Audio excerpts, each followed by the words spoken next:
साथ साथ में अपनी सुरक्षा के लिए हम खुद अगर कार्य करेंगे तो हमें कोई तनिक भी जो है नुकसान नहीं पहुंचा सकता है। लेकिन विडंबना ये है कि कुछ कृत्य हम अपने आप ही ऐसे गलत कर लेते हैं कि जिससे हमारे माँ बाप का भी मान सम्मान को ठेस पहुंचती है और हम अपना भविष्य भी चौपट कर लेते हैं। कुछ चीज़ें ऐसी हो जाती हैं कि दूसरों के द्वारा हमें हानि पहुंचाई जाती है। तो इसी के लिए हमारे बच्चे जागरूक रहें। तो मैं कुछ बातें बताना चाहूँगा। ये पहली चीज़ है, जो हमारी बेटियाँ हैं, प्रॉब्लम दो तरीके से आती है। आपने देखा होगा कि हमारे भारत में अनेकों बेटियां प्रतिवर्ष गायब हो जाती है।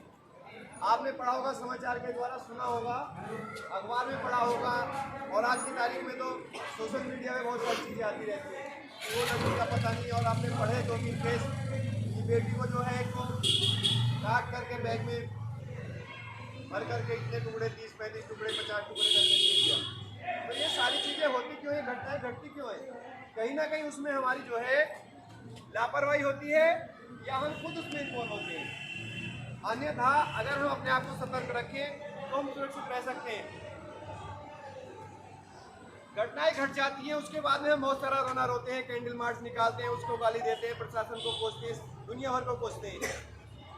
लेकिन भारतीय कन्या सुरक्षा मिशन का जो मेन उद्देश्य वो ये है कि हम अपने बच्चों को पहले ही अवेयर करें ताकि ऐसी घटनाएं घटने से रोकी जा सके। गवर्नमेंट ने कानून बनाए हुए हैं, लेकिन कानून के तहत क्या होता है?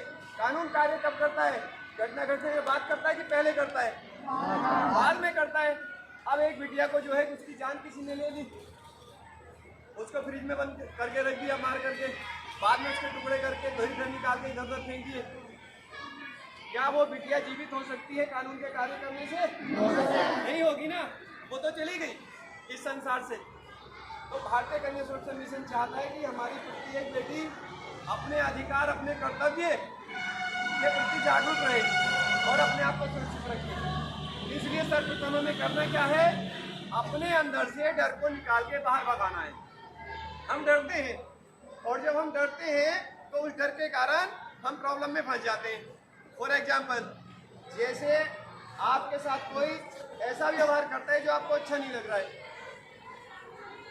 आप बताना चाहते हैं, आपसे कोई ऐसी बातें करता है जो आपको अच्छी नहीं लगती है, आप बताना चाहते हैं लेकिन बता नहीं पाते।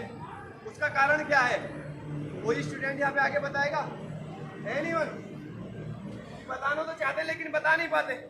कारण ये है कि हमारे माँ बाप हमें स्कूल भेजते हैं, और विशेषकर बेटियों को एक चीज़ बोल दी जाती है कि बेटा स्कूल तो जा रही है, लेकिन कोई गलत बात अगर हमने सुन ली ना तो हम स्कूल जाना तो बंद, घर में बैठा देंगे, ये सोच लेना। अब एक बात बताइए, कोई आपको अन्यथा परेशान कर रहा है, आपकी प्रॉब्लम है वो, आपकी तो नहीं है। कोई आपको परेशान कर रहा है, आपके द्वारा तो घटित वो घटना नहीं है, आपने उसको ग्रेड नहीं किया है, सामने वाले ने किया है। अब अगर हमारी रक्षा, हमारी सुरक्षा हमारे माँ बाप नहीं करेंगे तो कौन करेगा? बताइए। लेकिन हम घर पे इसलिए नहीं बताते क्योंकि हमें पहले ही बोल रखा है कि कोई भी गलत बात सुन ली तो स्कूल खत्म, या कुछ तो यहाँ तक कह देते काट के दाब देंगे। अब बच्चे को हमने डरा दिया, वो किससे बताए? अपनी बता। इसलिए आज जाकर के सब अपनी मम्मी डैडी से ही बात करेंगे कि हमारे स्कूल में ऐसे सर आए तो उन्होंने लेक्चर दिया। आप बेटा डरना